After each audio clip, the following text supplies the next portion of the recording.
A lot of people think they function perfectly well on 6 hours of sleep a night. They assume their bodies have adapted to a shorter schedule. But there is a biological blind spot in how we measure our own fatigue. When you routinely restrict your sleep, your brain loses its ability to accurately gauge its own impairment. After a few days of short sleep, your subjective feeling of tiredness levels off. You stop feeling worse, so you assume you have stabilized. Meanwhile, your objective cognitive performance quietly plummets in the background. Here is the useful way to think about it. Sleep debt is borrowed alertness. Every extra waking hour is a loan the brain must finance. Using the feeling of being used to it as a metric for your brain health is dangerous. We need to audit the actual biological interest the brain pays for that borrowed time. The first charge on the brain's ledger is a decline in cognitive reliability.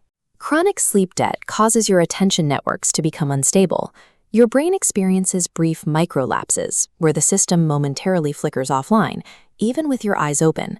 This scatterplot shows the results of a psychomotor vigilance task, which tracks these exact attention lapses.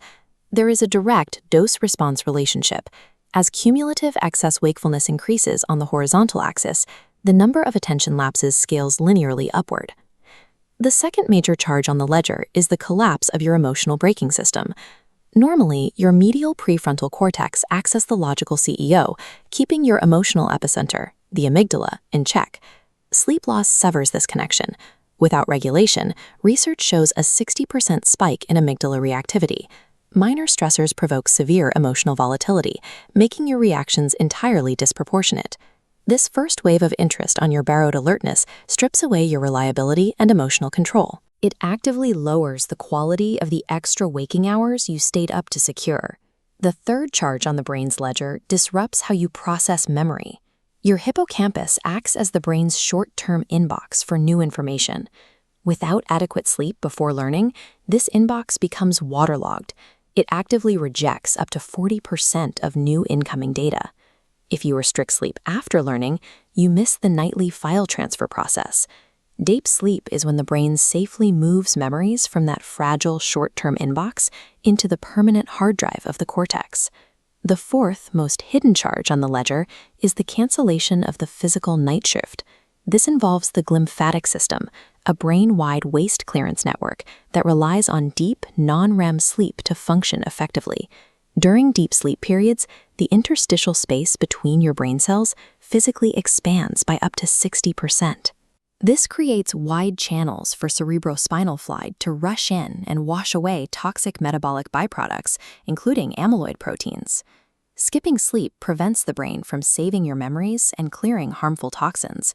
You trade your cognitive identity and long-term physiological health for a few extra hours of wakefulness. Many people plan to offset all of this by simply sleeping in on the weekend. Binge sleeping on Saturday might reset your subjective feeling of tiredness, but it fails to reverse the accumulated cognitive and metabolic damage of a highly restricted work week. The brain's ledger operates on compound interest. The longer chronic sleep restriction accumulates, the harder it is to biologically repay the debt. Biological repayment requires strict consistency. You have to protect a stable sleep window every single night to ensure the brain's maintenance crews have the time they need to complete their work. You can borrow alertness from tomorrow, but the brain always collects its interest. The most useful strategy for high performance is to stop living permanently overdrawn.